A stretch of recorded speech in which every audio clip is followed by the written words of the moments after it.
पोरांनो, एक गोष्ट लक्षात ठेवा.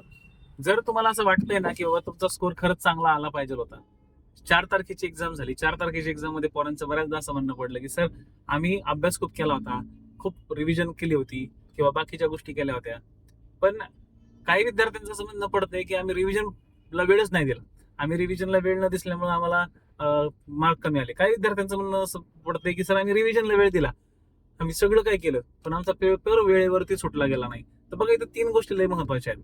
पहिली गोष्ट म्हणजे तुम्हाला टाइम मॅनेजमेंट, परीक्षेचं जे असतं किंवा परीक्षा वेळेचं जे असतं ना, हे तुम्हाला पहिल्यापासूनच डोक्यात ठेवायचं की आपल्याला 1 तासामध्ये 100 प्रश्न सोडवायचे, त्यामुळे टाइम मॅनेजमेंट लय महत्वाचं आहे.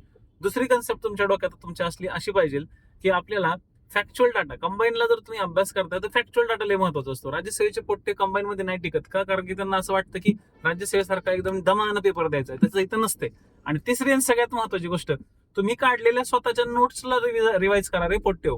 तुम्ही भलत्या इकडच्या तिकडच्या नोट्सला तुम्ही रिवाइज करत बसताय की जे तुम्ही स्वतः काढलंच नाही, तुम्ही त्याच्यावर मेहनत घेतलीच नाही. शेवटी आपली मेहनत ही आपली मेहनत असते, हे लक्षात ठेवा. त्यामुळे स्वतःच्या नोट्स तयार करा. ओके.